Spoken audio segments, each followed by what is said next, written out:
Welcome to the Human Evolution Podcast, where we dive deep into the science, philosophies, and strategies that create real and lasting change. I'm OriGoldstein, and here we leave traditional self-help behind and map the real terrain of true personal development. All right, everybody. It is, I don't know. I have to look at my thing here, December 4th. It's been a while since we sat down. I figured we catch up a little bit. So how's everything going in Florida?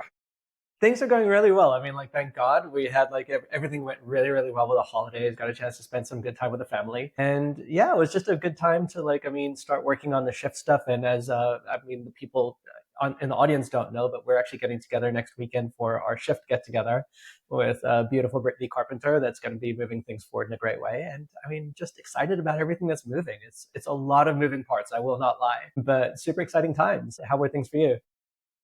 Pretty good. I just got back from Detroit to Texas. I'm in Texas now where I'm spending the winter. It's still a little on the chilly side here, 50, 60 degrees. But I'll tell you, going from like 15, 20 degrees down to when I got off the plane yesterday, I was like, oh, this is like a warm blanket. Of course, I got sick, all the usual things. Really good time, ate too much, got a head cold, all the things that go along with Thanksgiving and the holidays with family and people and everything like that. But yeah, no, like you mentioned, we will be meeting, and I think at least recording some content, if not possibly going live once, maybe from Arkansas, where we'll be. So shout out to anybody. Sexy Arkansas. Yeah. Not necessarily a winter play destination, but good place to get things done. I think we could all agree that going to nice beach towns and everything else are ideal, and people prefer those. But the problem is, once you get to a place like that, it's hard to focus on work because there's other things to do. The sun's out there. There's live music and everything else. So we're going to a place that, nothing against Bentonville, Arkansas. It's the home of Sam Walton and Walmart and all that stuff. But we're expecting it to be docile. That's like a place where we can actually focus a little bit and still check out the scene in the area, of course, but not necessarily be distracted by all of my bad habits and everything else. That'll be nice. But that's coming up here in a couple of weeks. I know we were going to talk about emotional baggage or relationship baggage at some point. Doesn't necessarily have to be today, but I know that was like our next topic on deck. I'm happy to talk about relationships, but quite honestly, there's another thing that really came up for me that was really interesting. So yesterday, actually, a member in our community actually made a really interesting post. So one of the things that we talk about is discovering balance in your life. And an amazing member in our community did the exercise. It's a very simple exercise called Wheel of Life. And she discovered that her relationships were out of balance. And so her first question was, so what are good date night ideas to get my life back in balance? How do I start working on making a relationship better? As I'm looking to find budget friendly alternatives, whatever it is. And the thing that really, really amazed me in that is and it makes perfect sense because her question was, what are good date night ideas? And so people were telling her really, really awesome ideas, things I was taking down notes. These things are amazing. But the thing I wanted to talk about more there was the idea that a lot of people, when something goes wrong, and this is part of my core philosophy of that idea, you have no clue how to make yourself happy, is when something goes wrong, you think that you need to do something or you need to get something in order to fix it. And the challenge is that you're constantly chasing that new bright, shiny object that's going to make life better for you. And Brittany and I have been talking about this a lot when it comes to health, when it comes to diet or everything else. You know what? If I just find the right diet routine, if I find the exact right exercise routine for me, life is going to be so much better and everything is going to fit in. And what I wanted to share with people today is the difference in mindset between the idea of I need to do something new or I need to accomplish a new goal and then life will be good, as opposed to the idea of actually finding the happiness inside of yourself and being the example that shows up as that person, in which case, anything that happens around you, life will be that much better. It's and the example that comes through, and I know that we've discussed this in our previous podcasts, was Viktor Frankl, who was in a concentration camp during the Holocaust, a Jewish psychiatrist, I believe psychiatrist, that was in a concentration camp during the Holocaust. And he was looking at people there that were in the worst conditions possible. And obviously the Nazis were specifically doing whatever they could to hurt these people. And what he was discovering was that these really strong people that everyone would look at and would assume that these people would manage to survive, many of them passed away like flies. And some of the weakest people managed to survive. And he was trying to figure out what is the difference that makes a difference. Obviously it isn't the physical strength that gets a person to make it through. And what he discovered was it was all about the way that they managed to frame things in their minds to be able to see things in the right way. And in the same way here, like when a person feels like, taking the example from yesterday's comment, that their relationship is out of balance, the first thing that they do is that they go into the mindset of, my relationship is broken, let me do something to fix it. As opposed to, what inside of me leaves me feeling like my relationship is slightly out of balance, and what can I do to be so happy in this relationship and to be the perfect partner in my own way? Not necessarily that I've got to do so much so for my partner, but inside of myself, how can I become the best version of myself that makes me so happy, that makes my partner so happy?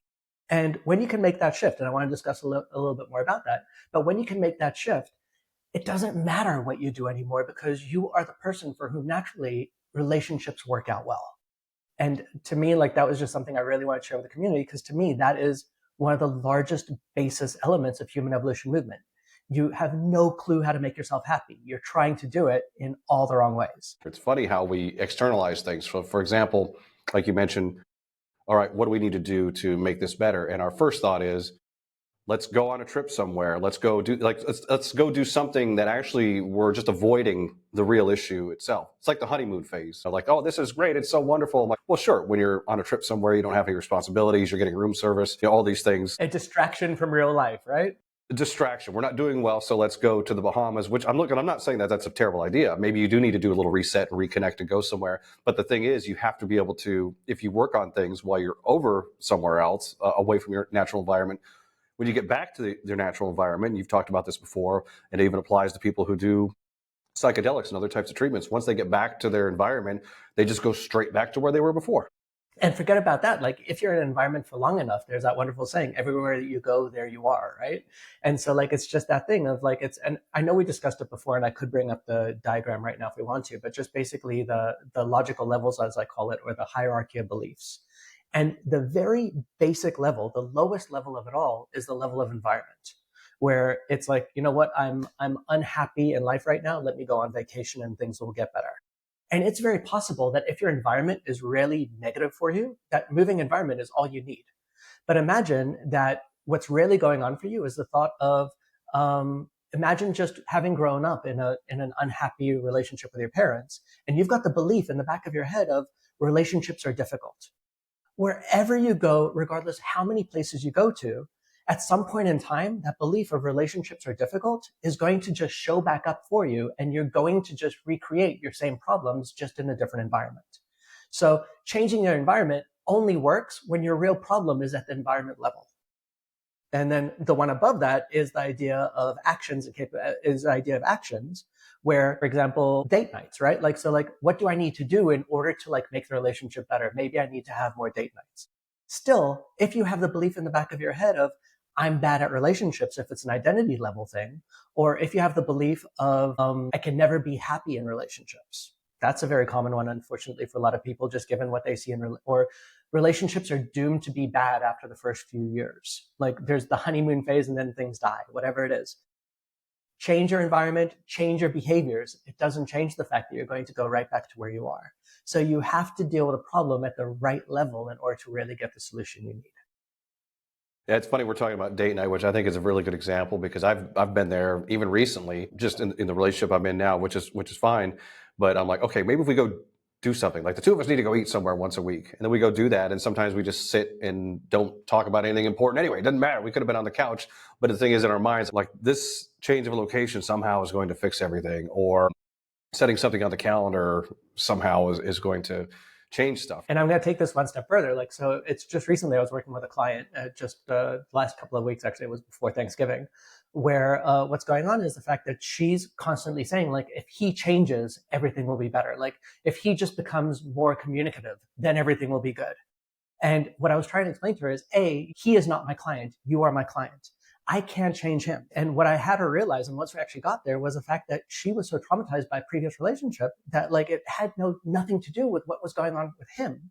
It just really got to the point that she needed to get over the trauma. And regardless, she didn't want to go deep. So instead, she saw, these are the things that he needs to do in order to make me comfortable. And so basically what you end up doing is you end up building a pillow fort around yourself to feel safe and protected in your happy little place, going like, if no one comes in here, I'll be safe. It's the idea of a person that can't deal with modern day society and runs off and becomes a monk in a cave. The true monk is the person that can absolutely be at peace when walking through society here, not having to run away from society in order to find happiness. I wonder where that stems from, because it's a very common problem. People in relationships, they get together, they're, again, honeymoon phase. We're willing to overlook certain things in the beginning because we're excited. The dopamine's flowing like crazy, all these other things. And we notice problems, but we just like brush them. I can either fix that later or it's not that big of a deal. And I wonder where that initial behavior comes from. Is it something that's comes down from our parents that we see as children? Like, where does that whole, like, I can fix this person kind of thing? Because I hear it from almost everybody I know. So to me, it boils down to and I think that you just said it completely right? Like, it's like at the beginning of a relationship, dopamine is at the highest. And to me, there's a big difference between the concept of pleasure and joy. Pleasure is something that happens to you in a moment. It's when dopamine hits and you are as happy as can be. It's when you take the ayahuasca and you come back from the experience and you're like, oh my God, everything is great. And you don't understand the fact that you just played with your neurochemistry in the craziest way possible. And so yes, right now you've got very high dopamine levels. Whereas joy is a serotonin thing. It's a state of being. So pleasure is an immediate moment. Joy is a state of being. And so when you are in a new relationship and you got dopamine going everywhere and the person does something that annoys you, because you have so much dopamine, you're actually drowning out the negative feelings.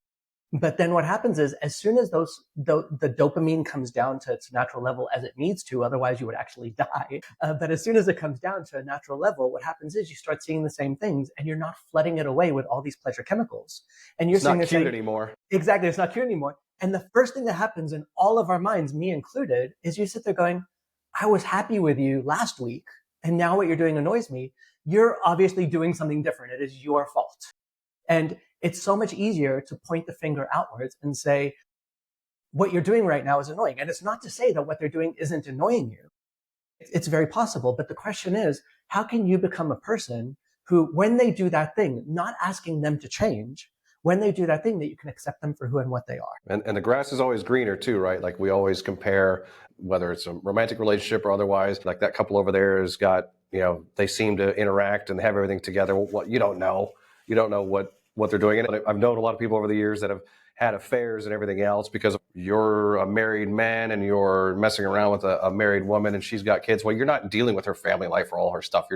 Again, it's all dopamine derived. And it's funny that everything just ties back to that. We know these things and we still fall victim to it anyways. If somebody came to you, and I know it was mentioned in the community, what would be some steps that somebody could take, like immediately, to kind of reset themselves and not just say, hey, I scheduled a date night, but what should they think going into that? What mindset should they have going into it to actually get something done? Going back 2 years now, I actually created an entire course called I'm Relationship Ready.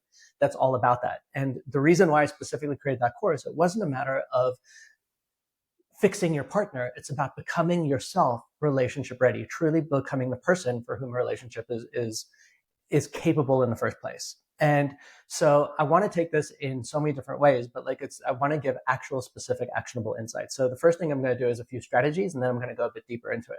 So in the post that she had in terms of date night, and like I said, a lot of people gave very specific ideas for date nights that I loved and jotted down, and I'm definitely going to be doing with joy. Love a lot of them. But what I said to them, what I actually mentioned there is that a relationship therapist, I believe it's John Gottman, I could be wrong about the name, but I'm pretty sure it's John Gottman, analyzed thousands of relationships over years. And he wanted to see what are the true factors that make a relationship work or not. And he took them through copious amounts of questionnaires in terms of what are the things that make a difference. And what he discovered is it wasn't about the person that felt the most loved. And it wasn't about the person that did the most for their partner or anything else. What he discovered was the couples that really stayed together the most is what he called bids for attention and acceptance of bids.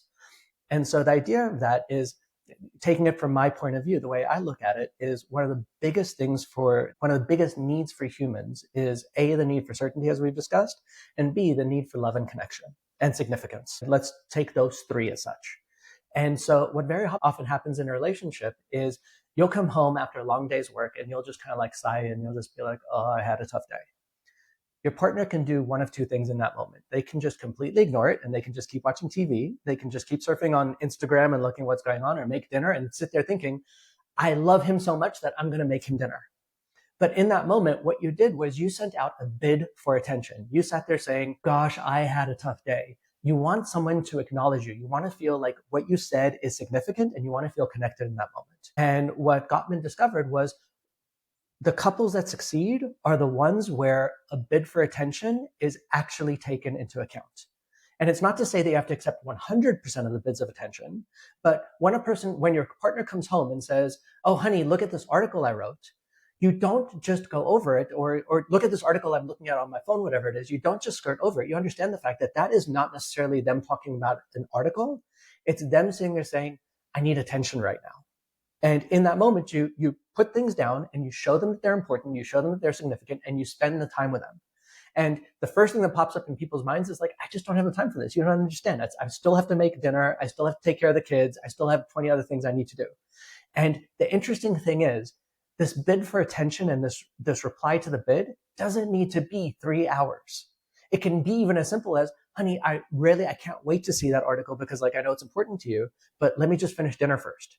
And even in that moment, what you're doing is you're sitting there saying, you are significant. I'm going to listen to you. I just can't right now. Or you put things down and you just sit there saying, oh yeah, share that with me. And as soon as they feel that quote unquote dopamine hit of significance, they are good. And I'm going to put it from the other point of view. It's like there's that concept about the human needs. When 3 or more human needs are met, you actually create inside of a person an addiction. The person becomes addicted to whatever it is that meets those needs.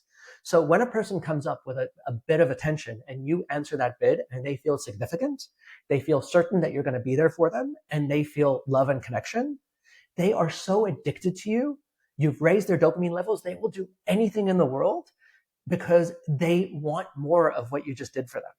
And so all of a sudden what you're doing is you're actually creating a cycle in the relationship where the person feels absolutely cared for and loved and wants you to feel the same because they don't want to lose that. And it creates a really, really powerful thing. And so in the answer that I gave in the post was very simply just focus in on when they give those bids of attention. And then there's more to go into it, obviously, but open up the line of communication saying, they're saying, here's what I'm going to try, babe. What I want to do is I want you to pay attention to what my bids of attention are. And let's even play the game that right now that you actually pointed out, oh, this is a bid for attention. Look at me, honey. I'm putting everything aside. I'm here for you.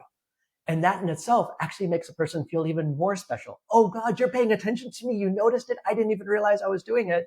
This is amazing, honey. I love you so much. And it completely changes everything. And based upon thousands of participants worth of research, it's been proven that this is one of the key factors, if not the key factor, that allows relationships to really last over time. And you can understand the why of it when you think about it from that point of view.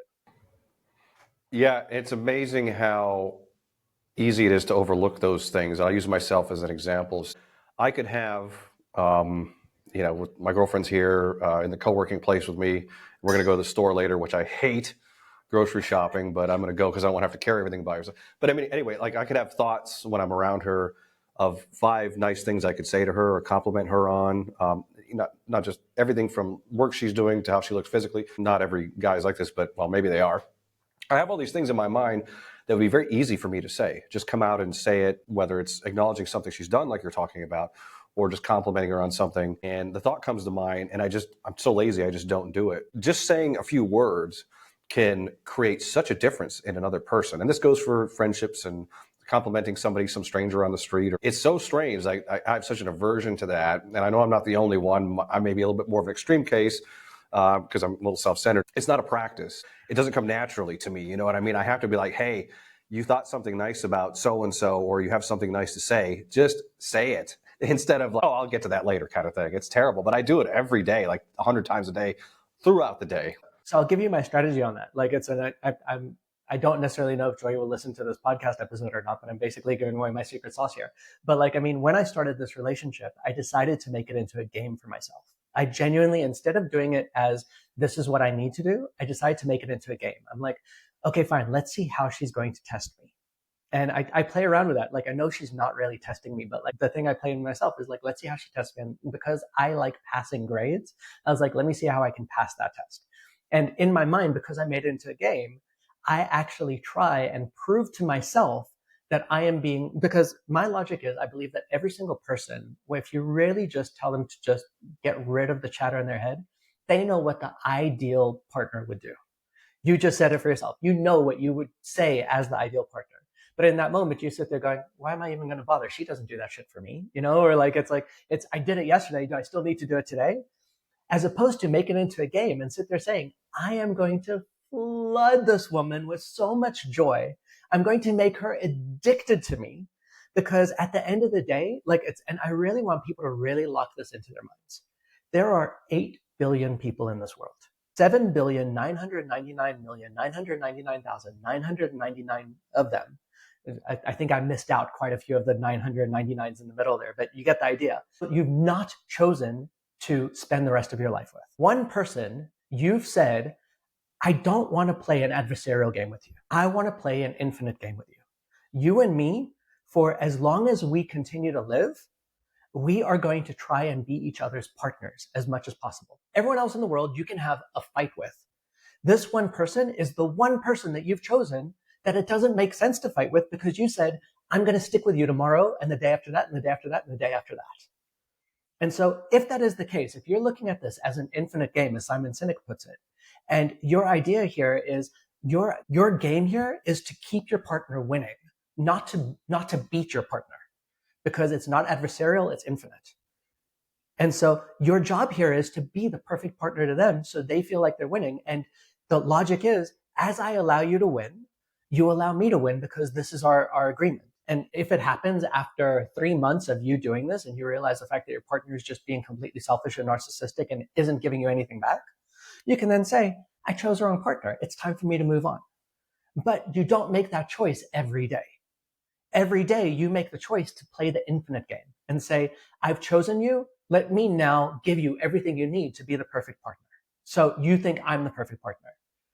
And when you actually play that game and say oh, look, now she's testing me. Now this is what the perfect partner would say. Let me play the game. Let me say what the perfect partner would say. And when you start off on that footing, when you actually start off there and you say those things and you actually make that into your habit, you're going to start seeing them smile more often. And there's going to be something inside of you that becomes addicted to the significance that gives you, to the fact that you figured out your partner, to the sense of love and connection you get, that all of a sudden it becomes your habit of treating your partner really well. Which is almost exactly opposite of what I do, because I'm one of those people that I just take things for granted. Like, oh yeah, she'll stick around no matter what. Or, I mean, maybe not that as callous as that, but what you're saying is essentially the exact opposite of that. Instead of, she'll be there, I got to go run and do a bunch of things, and I have to cancel something that we had planned. It's okay, she'll deal with it because she's here with me. But essentially what you're saying is we have to turn that around. And again, this should be common knowledge, but I think we have a tendency to take for granted the people closest to us. And what's that other thing that we tend to blame the people closest to us as well? They're right there. Of course I can fight with her because I can't fight with everybody else throughout the day. So it's strange how my natural state or my inclination is to do everything wrong. I just wonder where that comes from. Like something in the human experience, or if it's something that's passed down, because obviously we all come from different backgrounds.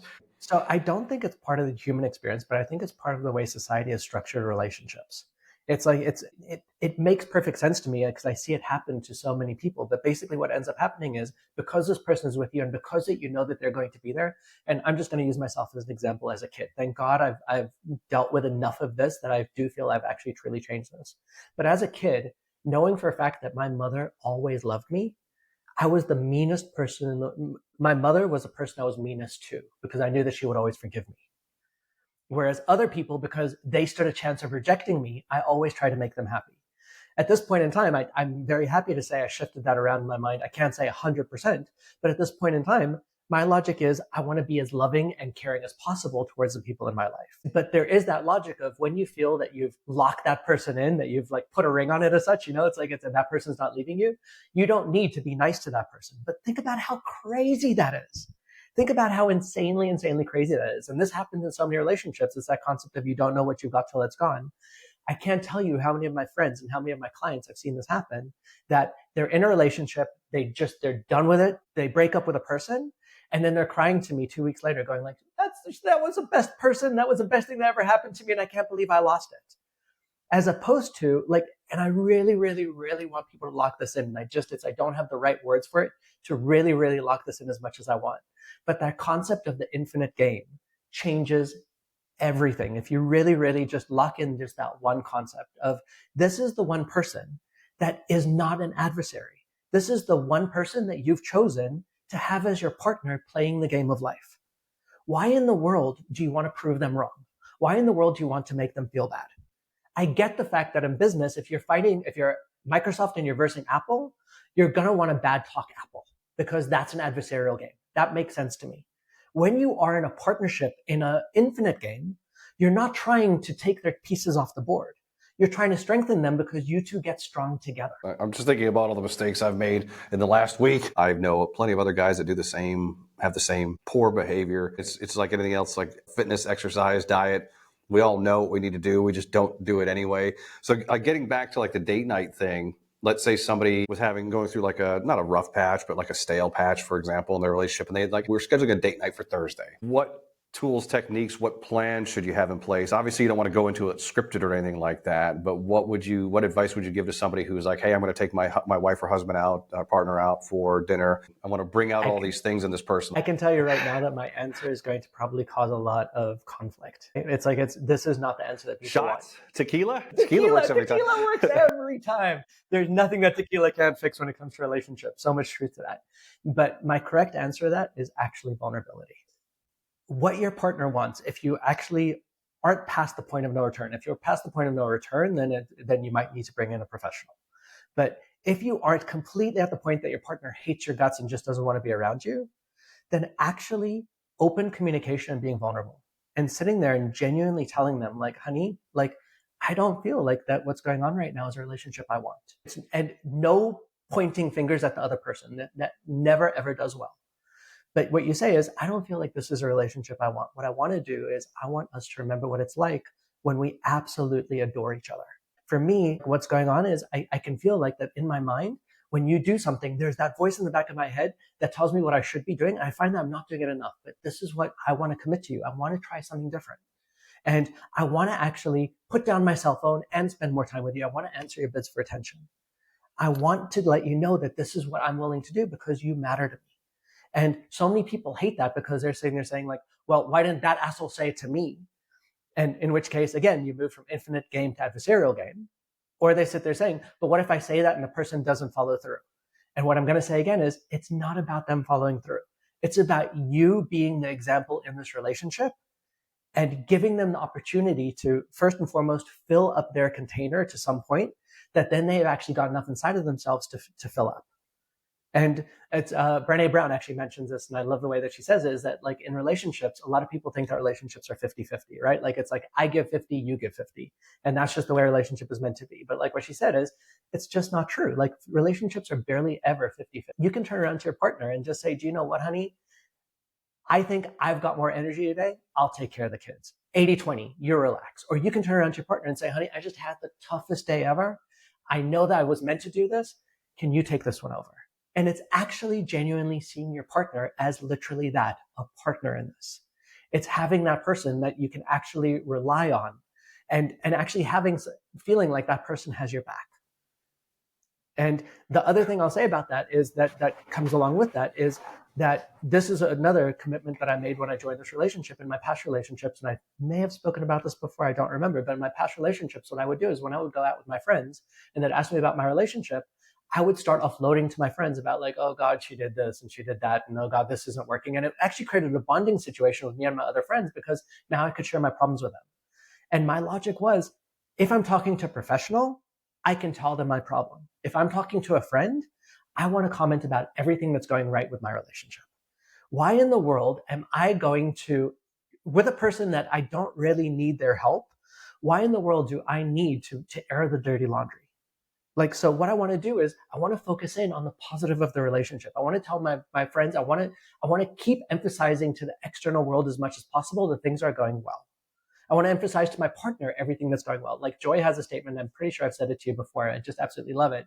Like the one time, like I think I did something that annoyed her. Like I just don't remember what it was. And she looks at me and she goes, I am actively loving you right now. Like she actually had to do the verb and say like, I'm pushing those thoughts aside and I'm going to choose to love you right now, however much it bothers me to do.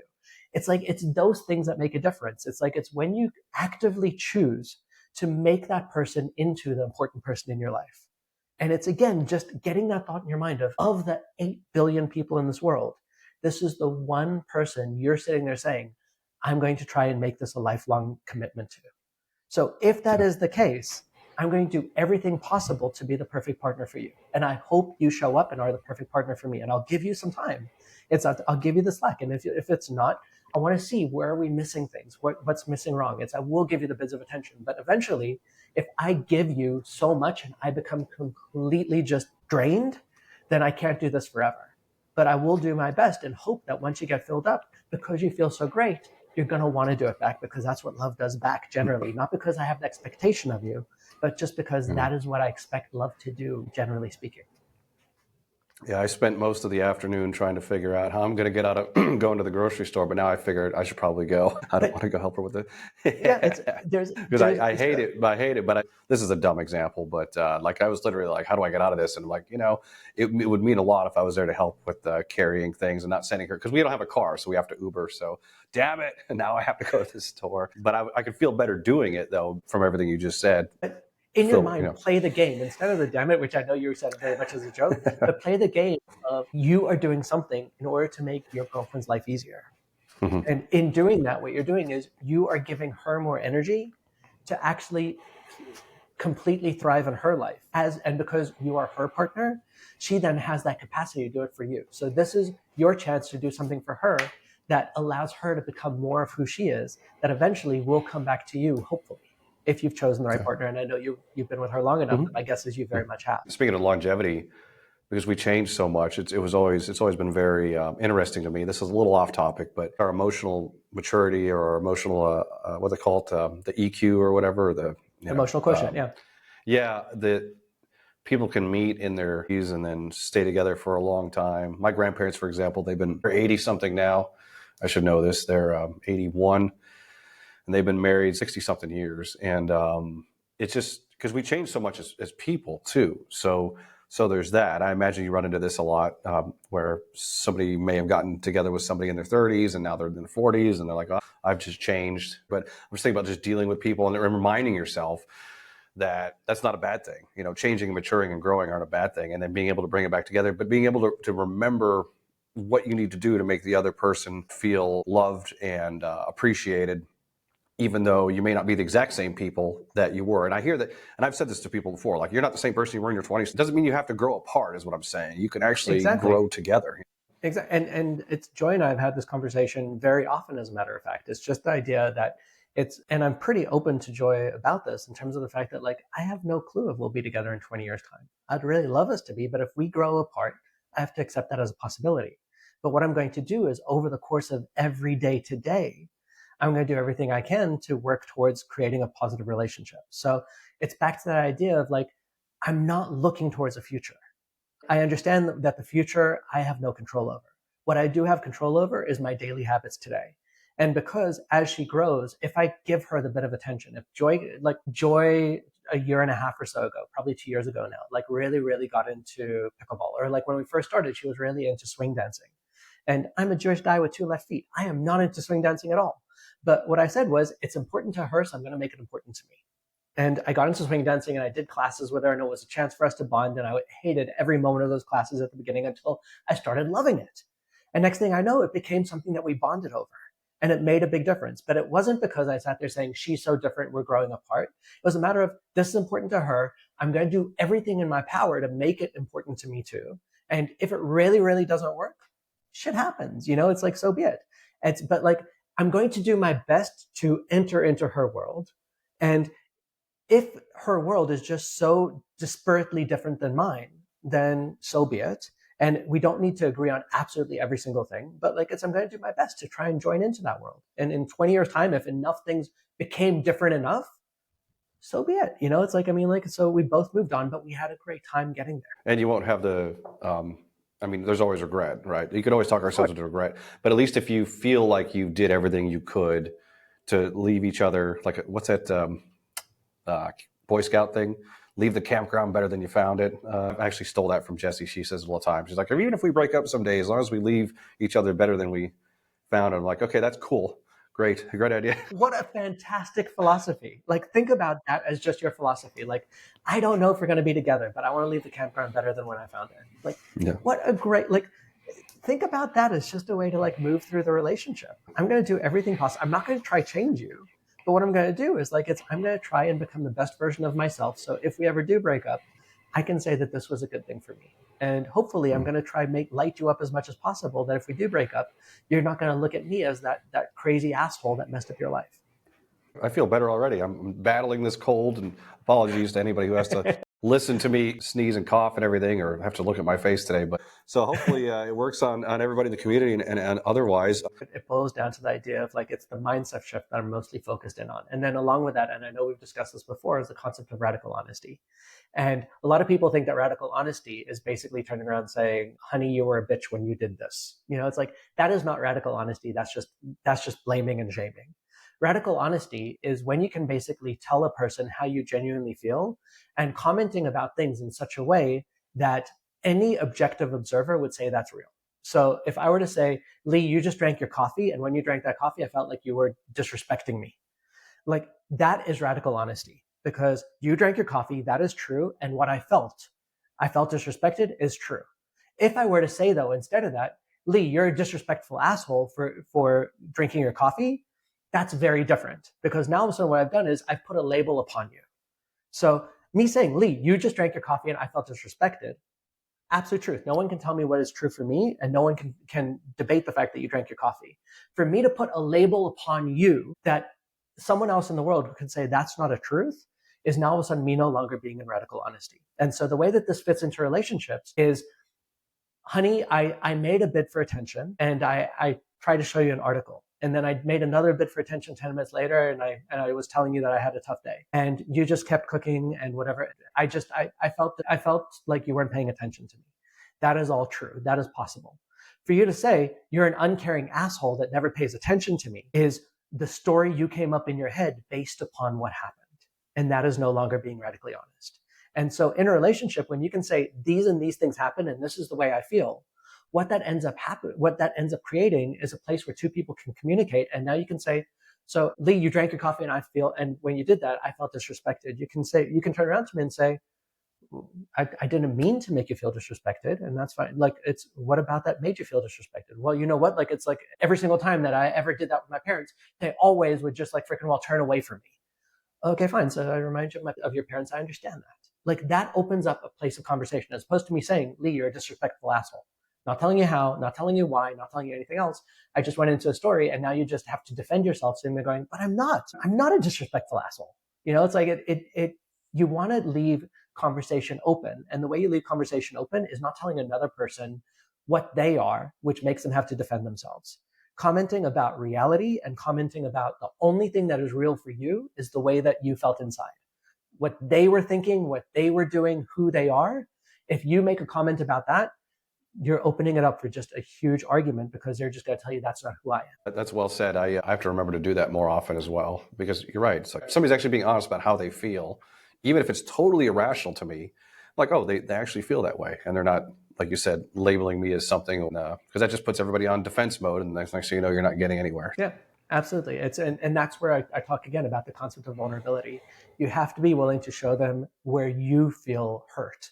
And it's so much easier to just blame them and say, you hurt me, as opposed to they're saying this happened and I felt hurt. And it requires a lot of bravery to do that. But again, remember, this is your partner. This is who you chose to be with. So like, this should be the one person with whom you can share those things and feel safe to do so. That was excellent advice. And like you said, take it in small steps, schedule date nights, try to be more intentional about saying the things that come to mind, especially for the men in the audience that may do what I do and have nice things that they could say. And they're like, I'll get to that. I'll put that off. Or she knows it. She knows, like, I don't need to say it out loud. She knows it, which is a huge mistake that men make, so it's just so crazy. Advice. Like, even if she knows it, like, I mean, what is so wrong about saying it, right? Like, I mean, like, it's just that moment that you say it, that person just feels so heard. Like, he actually took the time to do it.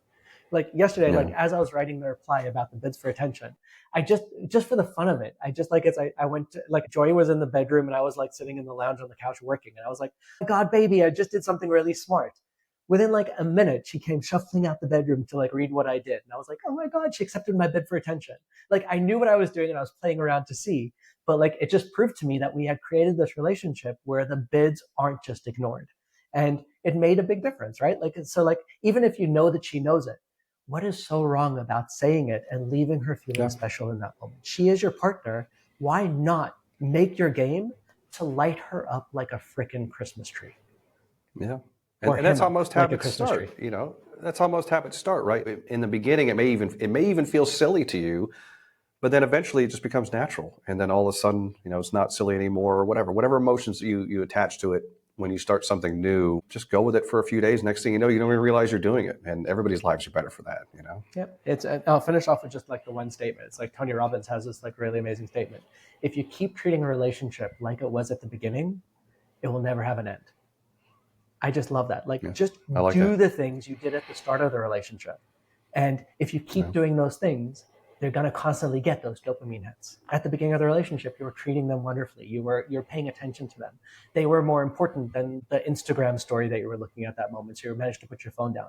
If you just treat a relationship like it was at the beginning, it will never have an end. It's well said. I will see you in 3 or 4 days, I guess, in the beautiful state of Arkansas. We're going to be posting things and getting stuff from there. So I know everybody's real excited to see what the home of Walmart looks like. And I know you travel the world as well, like of all the fancy places we've been. I'm actually kind of looking forward to this for a few reasons, but it'll be a good time. So we'll make sure we post things and we maybe even go live from there. We're definitely going to film a couple of shows from there while we're in person. So we appreciate it, everybody, again.